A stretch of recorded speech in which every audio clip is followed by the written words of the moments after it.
এতিয়া আন এটা বিষয়ৰ ওপৰত আপোনালোকৰ সন্মুখত মই এটা বক্তব্য দাঙি ধৰিব খুজিছোঁ। কালি অসমৰ সংবাদ মাধ্যমত প্ৰকাশ পাইছে যে বিধায়কবিলাকৰ দৰমহা বঢ়াব খোজা হৈছে। একদম স্পষ্টভাৱে আপোনালোকক জনাব খুজিছোঁ যে ৰাইজৰ দলে এই মুহূৰ্তত অসমৰ বিধায়কসকলৰ দৰমহা বৃদ্ধিৰ বিৰোধী। অতি স্পষ্টভাৱে আমি ক'ব খুজিছোঁ যে আজিৰ দিনটোত এজন বিধায়কে যিমান দৰমহা পায় সেইটো এজন বিধায়কৰ কাৰণে যথেষ্ট বুলি আমি ভাবোঁ। নম্বৰ 1।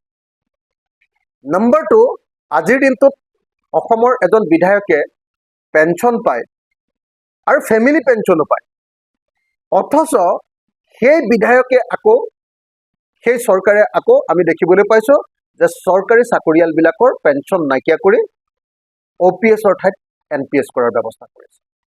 গতিকে এইটো একদম সাংঘাতিক ধৰণৰ জনগণ বিৰোধী এটা সিদ্ধান্ত। যি সময়ত বানপানী হৈ আছে সেই সময়ত বিধায়কৰ দৰমহা বৃদ্ধি কৰিবৰ কাৰণে কৰা কুচকাৱাজ কেতিয়াও মানি ল'ব নোৱাৰে। এই মুহূৰ্তত মই আপোনালোকক বিধায়কে কিমান দৰমহা পায় আমাৰ পে স্লিপৰ পৰা আপোনালোকক কৈ দিব খুজিছোঁ। এজন বিধায়কৰ বেছিক দৰমহাটো হ'ল 80,000 টকা। মুখ্যমন্ত্ৰীৰ বেলেগ, বিৰোধী দলৰ দলপতিৰ বেলেগ, তাৰপিছত মন্ত্ৰীবিলাকৰ বেলেগ আৰু আপোনাৰ অধ্যক্ষ আৰু উপাধ্যক্ষ বিধানসভাৰ তেখেতসকলৰ অলপ বেছি, কিন্তু এজন সাধাৰণ বিধায়কৰ দৰমহা হ'ল 80,000 টকা। তাৰপিছত কনষ্টিটুৱেঞ্চি এলাউন্স বুলি আমি সমষ্টিৰ এটা এলাউন্স পাওঁ, সেইটো হ'ল 20,000 টকা। এইটো তাৰপিছত কণ্টিনজেঞ্চি এলাউন্স বুলি আমি 30,000 টকা এটা পাওঁ। তাৰপিছত কনভেয়েন্স এলাউন্স বুলি আমি 15,000 টকা এটা পাওঁ। তাৰপিছত পাৰ্লিয়ামেণ্টাৰী এছিষ্টেণ্ট এলাউন্স, তাৰমানে আমাৰ PAক ৰাখিবৰ কাৰণে আমি টকা 10,000 এটা পাওঁ। তাৰপাছত কেম্প অফিচ এলাউন্স বুলি 10,000 টকা এটা পাওঁ। আমাৰ নিজৰ অফিচ মেইনটেনেন্সৰ কাৰণে আমি টকা 10,000 পাওঁ। আৰু টেলিফোন চাৰ্জৰ কাৰণে আমি 6,500 টকা পাওঁ আৰু নিউজ পেপাৰৰ কাৰণে 1,500 টকা পাওঁ। সৰ্বমুঠ এজন বিধায়কৰ সৰ্বমুঠ দৰমহা হৈ গৈ সকলোবিলাক লগাই সৰ্বমুঠ হৈ গৈ 1,73,000 টকা। তো গতিকে যি সময়ত এজন বিধায়কে 1,73,000 টকাৰ সৰ্বমুঠ তেওঁ ড্ৰ কৰে দৰমহা হিচাপে, 1 নম্বৰ। 2 নম্বৰ, এজন বিধায়কে তেওঁ পেঞ্চন পায় আৰু সেই পেঞ্চনটো আপোনালোকে নিশ্চয় জানে যে পেঞ্চন 40,000 টকা আৰু হেল্থৰ কাৰণে মেডিকেল এলাউন্স পায় 20,000 টকা, মুঠ 60,000 টকাৰ পেঞ্চন পায় আজিৰ দিনটোত এজন বিধায়কে। আৰু এতিয়া বাতৰি কাকততে পঢ়িবলৈ পালোঁ যে এতিয়া অসম বিধানসভাই বিধায়কসকলৰ দৰমহা বৃদ্ধি কৰিবৰ কাৰণে ব্যৱস্থা কৰিছে।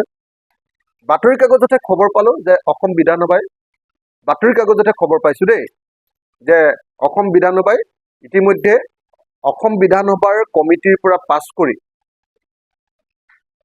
ইতিমধ্যে অধ্যক্ষৰ হাতত দাখিল কৰিছে আৰু অধ্যক্ষই ইতিমধ্যে সুভাষ দাস ডাঙৰীয়াক অধ্যক্ষ হিচাপে লৈ এখন কমিটি তৈয়াৰ কৰি দিছে। এই খবৰ আমি ইতিমধ্যে লাভ কৰিছোঁ আৰু সেই কমিটিয়ে অচিৰে বহি লৈ সিদ্ধান্ত ল'ব বুলি জানিব পৰা গৈছে।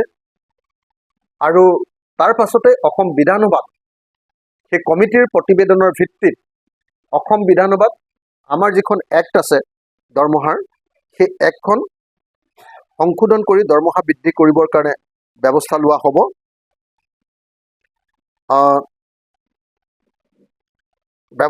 হ'ব। The Assam speakers and deputy speakers salary and allowances and amenities act 2018 এইখন সলনি কৰা হ'ব। সলনি কৰি নতুন দৰমহা নিৰিখ ঠিক কৰা হ'ব বুলি Assam chief ministers and leaders of the opposition salary allowances and amenities act 2018 এনেকৈ 3খনমান এক্ট আছে। সেই এক্টকেইখন সলনি কৰি সংশোধন কৰি বিধানসভাত দৰমহা বৃদ্ধি কৰিবৰ কাৰণে যত্ন কৰা হ'ব। মই অসমৰ ৰাইজক প্ৰতিশ্ৰুতি দিছোঁ যে অসম বিধানসভাত যেতিয়া বিলখন আহিব সেই বিলৰ বিৰুদ্ধে ৰাইজৰ দলে তীব্ৰ প্ৰতিবাদ কৰিব। আমি ৰাইজৰ দলে বিধায়কসকলৰ দৰমহা, মুখ্যমন্ত্ৰীৰ দৰমহা আৰু স্পীকাৰৰ দৰমহা এই মুহূৰ্তত বৃদ্ধি কৰাৰ পক্ষপাতী নহয়। আমি ইয়াৰ দৰমহা বৃদ্ধিৰ প্ৰচেষ্টাক তীব্ৰ বিৰোধিতা কৰিছোঁ আৰু বানপানীত ককবকাই থকা এই সময়ত এনেকৈ দৰমহা বৃদ্ধি কৰিবলৈ লোৱা ঘটনা দুৰ্ভাগ্যজনক আৰু জনগণ বিৰোধী বুলি আমি ঘোষণা কৰিছোঁ।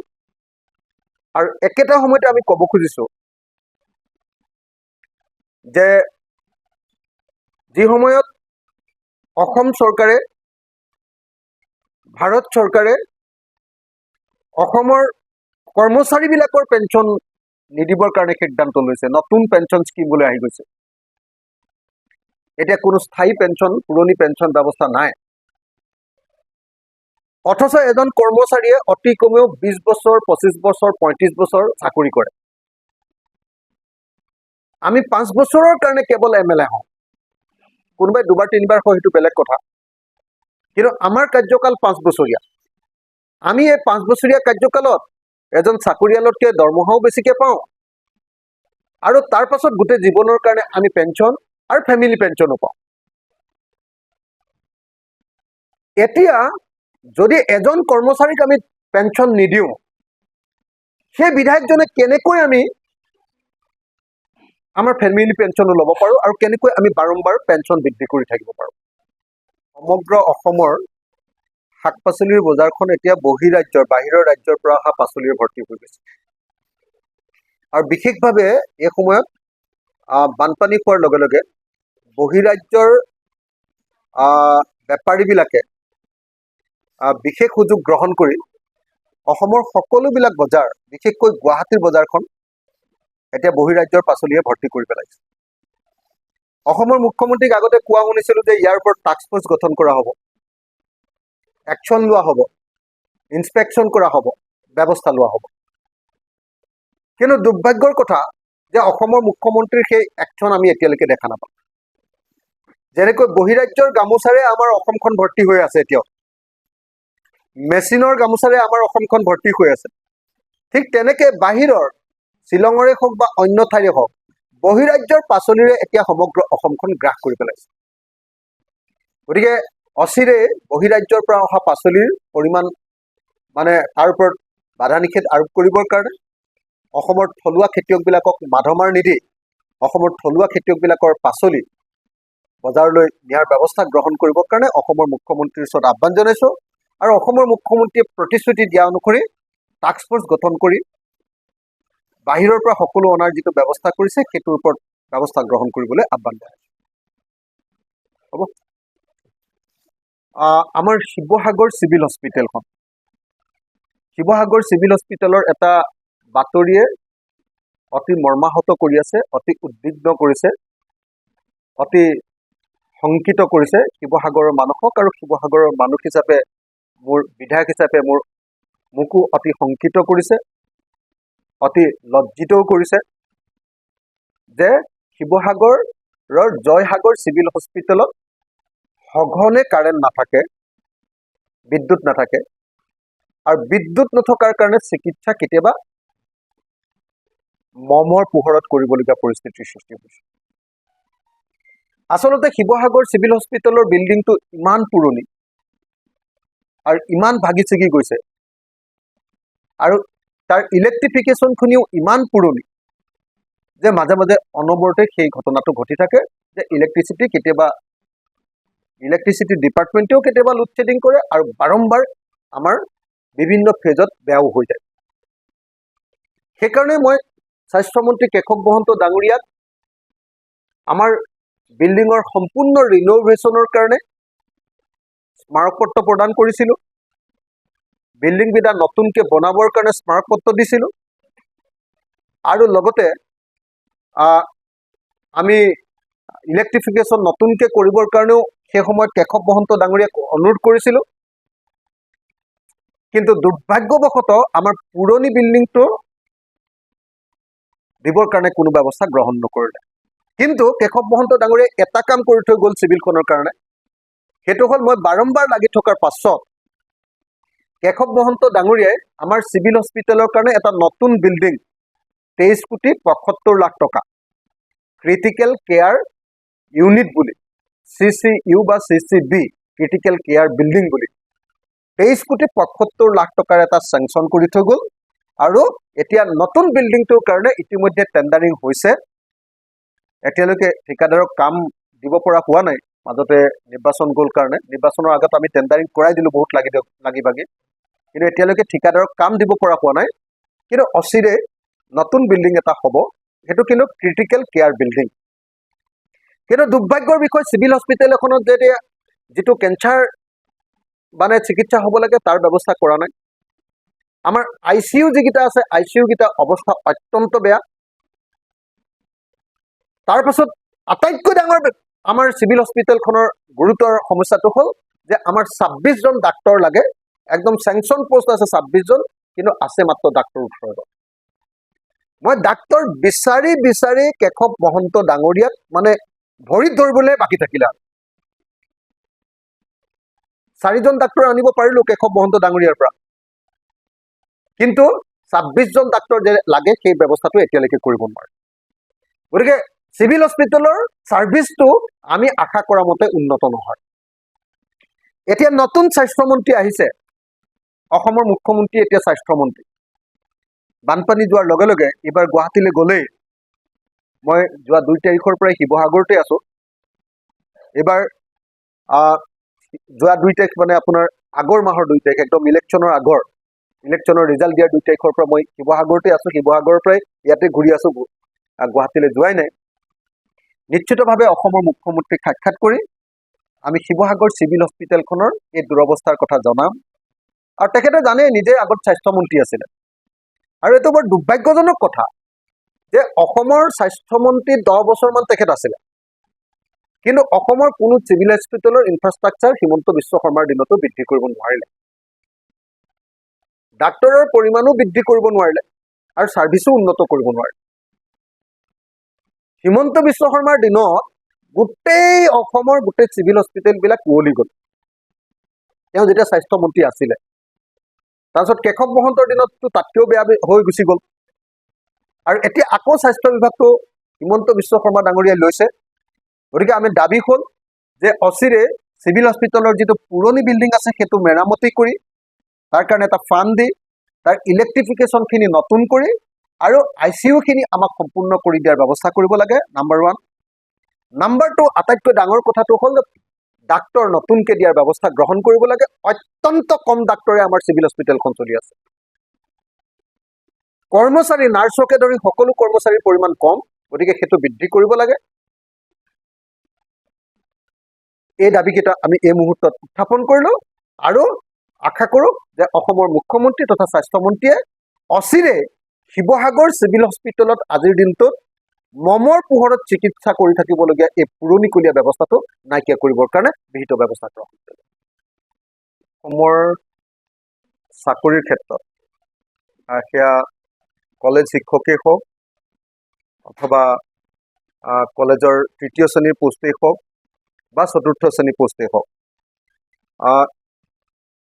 অসম চৰকাৰৰ শিক্ষা বিভাগে অসমৰ যিকোনো এখন কলেজত কাম কৰিবৰ কাৰণে এতিয়া অসমীয়া ভাষাক বাধ্যতামূলক নহয় আৰু PRC বাধ্যতামূলক নহয় বুলি যি নটিচ জাৰি কৰিছে আমি ৰাইজৰ দলে তাৰ তীব্ৰ বিৰোধিতা কৰিছোঁ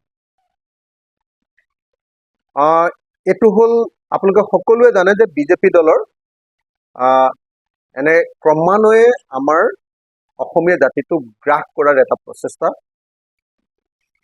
আমি তেতিয়াই ইয়াৰ বিৰোধিতা কৰিছিলোঁ যেতিয়া সৰ্বানন্দ সোণোৱাল চৰকাৰৰ দিনত যেতিয়া LP স্কুলত বিহাৰৰ টিচাৰে আহি জইন কৰিছিলে আমি তাৰ তীব্ৰ বিৰোধিতা কৰিছিলোঁ আমি দেখিছিলোঁ যে বিজেপিয়ে যেতিয়াই শাসনলৈ আহিছিলে তেতিয়াই তেওঁলোকে সৰ্বভাৰতীয় পৰ্যায়ৰ মানুহক ইয়াত নিযুক্তি দিবৰ কাৰণে বিভিন্ন ধৰণৰ প্ৰচেষ্টা কৰি আছে মুখেৰে বিজেপিয়ে কয় জাতি মাটি ভেটি কিন্তু তেওঁলোকৰ প্ৰকৃত আদৰ্শ হ'ল এক দেশ এক জাতি এক দেশ এক ধৰ্ম এক দেশ এক ভাষা এইটোৱে হ'ল তেওঁলোকৰ প্ৰকৃত নীতি।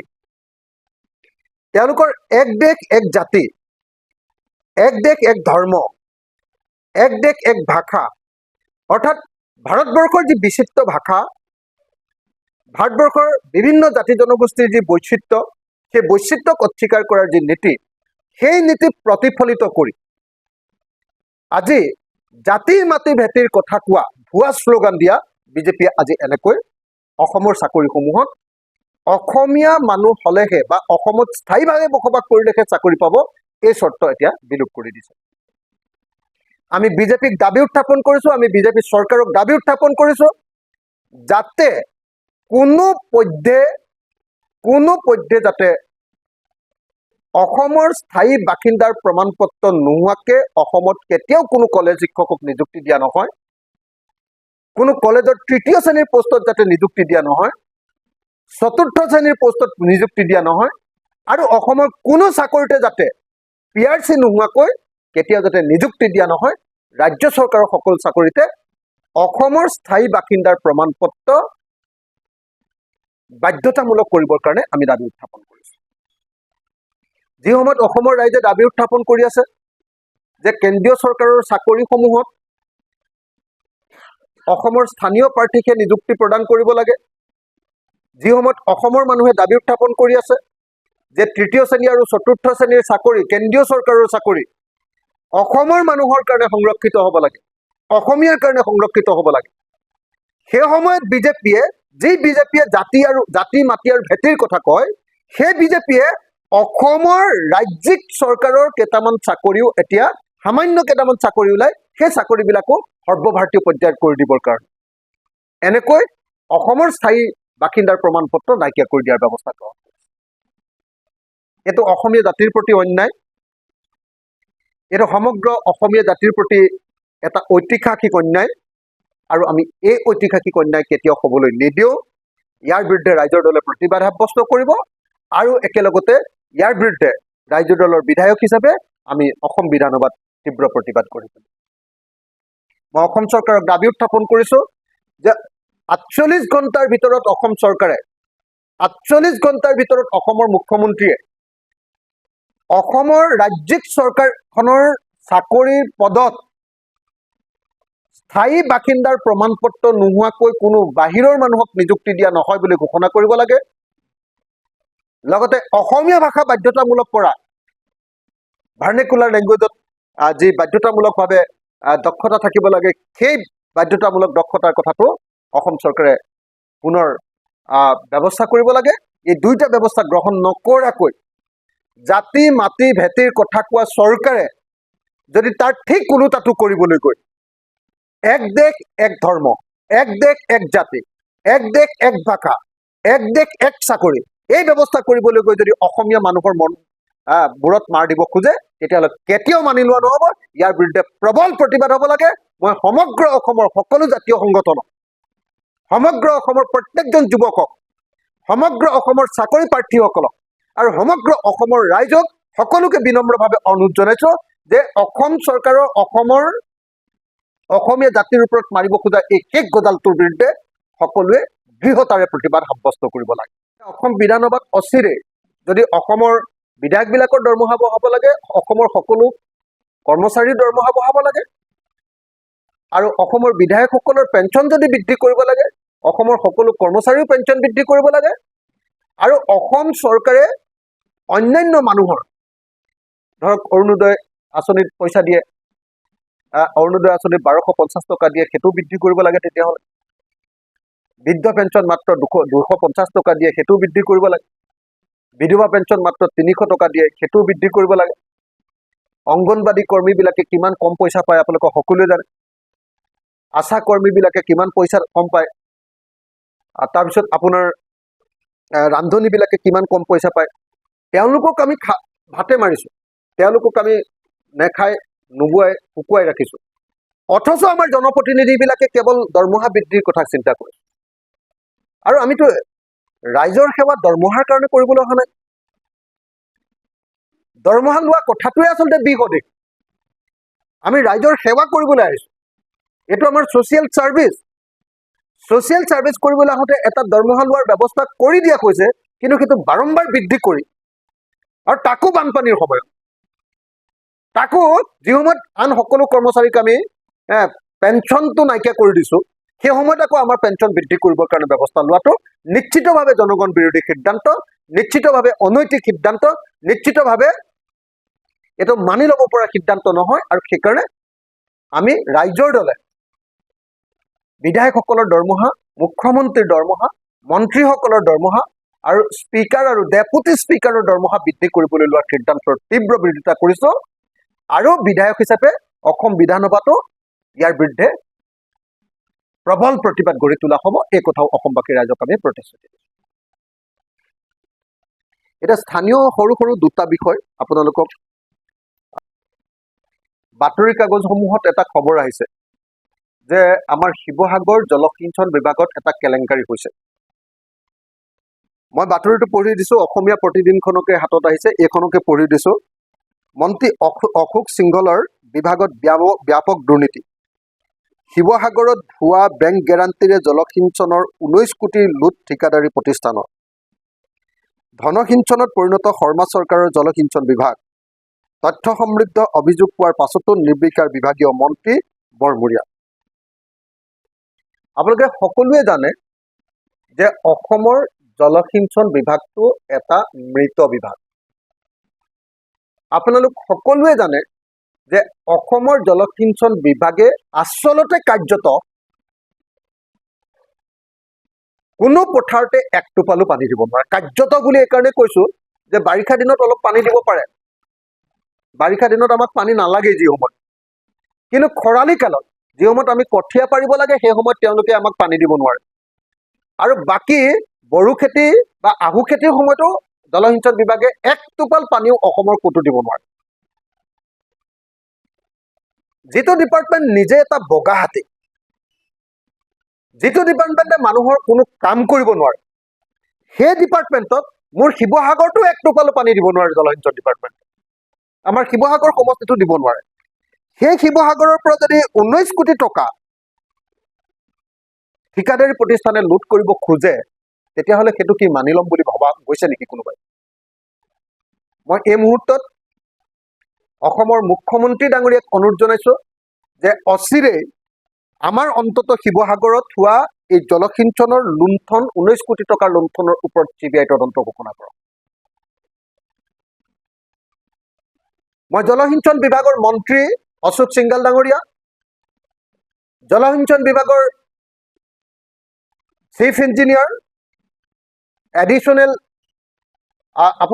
এডিশ্যনেল চিফ ছেক্ৰেটাৰী আৰু আমাৰ এক্সিকিউটিভ ইঞ্জিনিয়াৰ শিৱসাগৰ ডিভিজনৰ, তেওঁলোকক একদম স্পষ্টকৈ কৈছোঁ যে যদি এই কেলেংকাৰী হৈছে, এই কেলেংকাৰীৰ ধন অনতিবিলম্বে ঘূৰাই আনি আমাৰ শিৱসাগৰৰ কাৰণে যিকেইটা কাম আহিছে এই কামকেইটা কৰাৰ ব্যৱস্থা গ্ৰহণ কৰক, নহ'লে কাকো সোধাই এৰা নহ'ব। শিৱসাগৰ এক্সিকিউটিভ ইঞ্জিনিয়াৰকো সোধাই এৰা নহ'ব, চিফ ইঞ্জিনিয়াৰকো অসমৰ সোধাই এৰা নহ'ব, এডিশ্যনেল চিফ ছেক্ৰেটাৰী ইৰিগেশ্যনকো সোধাই এৰা নহ'ব, মন্ত্ৰী অশোক সিংঘালকো সোধাই এৰা নহ'ব, যদিহে শিৱসাগৰত পানী নিদি 19 কোটি টকা কোনোবাই লুণ্ঠন কৰিব খুজিছে। মই অসমৰ মুখ্যমন্ত্ৰী শিৱসাগৰৰ এই জলসিঞ্চনৰ 19 কোটি টকীয়া প্ৰজেক্টৰ ওপৰত CBI তদন্ত ঘোষণা কৰিবৰ কাৰণে দাবী উত্থাপন কৰিছোঁ।